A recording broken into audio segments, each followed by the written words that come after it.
They call the U.S. presidential election the race for the White House. But how far should the media go with the sports analogy? What happens when the coverage of the race becomes an obsession? There's a term for that: horse race journalism. Who's up, who's down, who's chasing, and who's out. If you're doing well in the polls, as Donald Trump has been, it adds up to free publicity, and that exposure matters. With so many candidates on the Republican side, the media's preoccupation with the latest poll numbers has come at the expense of what journalists are supposed to do during elections, scrutinizing the candidates' policies, their proposals on issues that matter to the electorate. The real losers when it comes to horse race journalism aren't just the candidates lagging behind, they're the voters.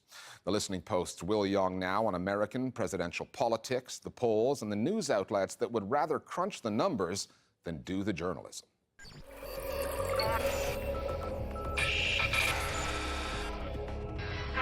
This Sunday, is it possible? This week with Today on Face the Nation with For Americans with a taste for politics, Sunday morning has traditionally been the time when they can get beyond the hectic coverage of the daily news cycle through broadcasts that get past the headlines and into matters of substance. At least, that's the way it was. Face the Nation, Meet the Press, you know, they have a panel of expert journalists at the end who sort of sit around and talk about what they say the political news of the week is. We're back now with the Powerhouse Roundtable. They're almost always talking about the horse race. So, where does the race stand right now? They're talking about tactics. They're talking about the ground game. You have to be seen as strong. You have to be able to carry out some kind of direction. Who has most successfully gotten their message out this week? Who they think is connecting to voters most successfully? Who's winning? Who's ahead? Who's going to lose? What's the score? It's like it's a sporting contest. A lot of intellectuals complain about that because they say it's not a horse race. It's supposed to be an exercise in democracy, and people are supposed to consider carefully the issues facing the country. All of that is true. But in the end, you know, for most viewers and voters, it is a horse race, and they want to know what's the score. The polling industry benefits both news outlets and the politicians they cover.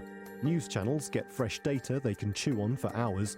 For the candidates, especially in American elections, positive poll numbers are like free money because they add up to exposure. Top the polls, as Donald Trump has through most of the Republican race, and the media give you top billing, airtime you would otherwise have to pay for. Trump on top with 39% support. Only now, with his numbers slipping, has Trump announced that he will start spending money on political ads. We will make America great again. Donald Trump has shown that he is obsessed with polls. He mentions them in nearly every stump speech. He really has based his campaign on the way he is doing in the polls. We saw a poll in Iowa where Ted Cruz was gaining on Donald Trump and in fact leading him in that critical first caucus state.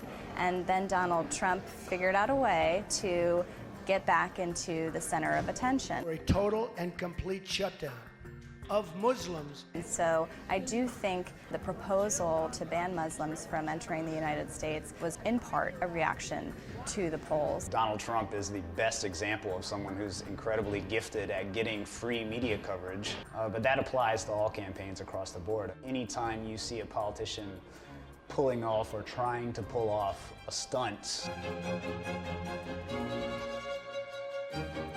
or make a bold proposal, a lot of the reason behind that is for the media. Every campaign has to chase that free media coverage, and the way to do that in America is to feed into the narrative of winning and losing and being exciting. Early on, when people were saying, why are we paying so much attention to Donald Trump? We shouldn't be paying attention to Donald Trump. But then people were saying, but the polls, they're saying that they like him and they're paying attention to him, so we should serve our readers. So the question of how polling affects the coverage or how coverage affects the polling is kind of a chicken and the egg question. But how reliable are the polls anyway? Back in 2012, Gallup, a name virtually synonymous with political polling in the US, called the presidential election for Mitt Romney by a margin of 1%. Barack Obama ultimately won by 4%. Gallup announced last year that it would not be conducting head-to-head polls again in 2016. And when both Fox and CNN announced that they would be limiting their live debates to candidates faring well in the polls, the New York-based Marist poll published 10 reasons why that was a bad idea. Among them, sampling problems, error margins, and the undue influence polls have on campaigning. When Fox's cutoff date approached, Marist actually suspended their polling so that their data could not be used. We've seen the polls play a particularly big role in this campaign. The debates are a good example of that. These 11 Republicans are positioned on the stage based on their ranking in recent national polls. The networks have depended on national polls to determine who makes the main debate stage, to limit the number of candidates, because many people are seeing these debates, and that, I think, translates in the national polls. This is all debates and polls for a contest that really doesn't exist yet. Voters all over the country are being asked, who are you for in this race? And they're just picking names out of the air. They get caught up in the media frenzy. Polling has become much more difficult, much more expensive. A lot of respondents have become more suspicious and more hostile to polling. So as a result, people are looking very hard and wondering, is it as accurate as it used to be? The answer is no. The problem with polling right now is the methods they use to contact the people, whether they're using a combination of cell phones, landlines, and even online surveys, but also the response rate. So a lot of people don't want to respond to pollsters, which means the people who are answering your poll might not be completely representative of the entire population. You might see a certain candidate at 20%, but then if you look at who says no opinion or nobody, sometimes it's up to 40%. And that's a huge chunk of the electorate, and a lot of times the media is just focusing on, the 20% of who's winning. The Pew Research Center, which reviews coverage of past presidential campaigns, found that journalism focusing on polls and tactics sometimes accounted for more than half of all airtime. So with even pollsters lacking confidence in political polls, why are news organizations going on and on about them? It's always going to be easier to write about poll data because it's a number that you can hold up and nobody can accuse you of bias. Whereas if you write about a policy issue, there's always the possibility that someone can say your critique is based on political bias. For example, many of the Republicans' tax plans are incredibly unrealistic, and CNBC had a Republican debate in which the moderators were very tough on the candidates about their tax plans. The Tax Foundation said after-tax income for the top 1% under your plan would go up 27.9%.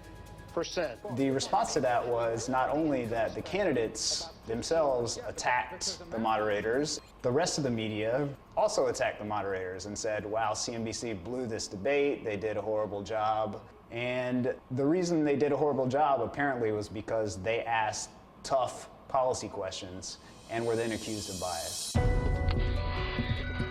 So are journalists flogging a dead horse race? Or are audiences being taken for a ride? Putting the metaphors to one side, the reality for voters is much more than just a numbers game. On the download now, our viewers weigh in on the journalistic syndrome known as horse race journalism. Who are you going to cover? Who are you not going to cover? Well, there are lots of ways you can make that decision. You could base it on the amount of money they have, or the number of states they're registered in, or your personal feeling about whether you like them or not. And so polling, for all its problems, still plays that really critical role of helping us rationalize and focus our coverage.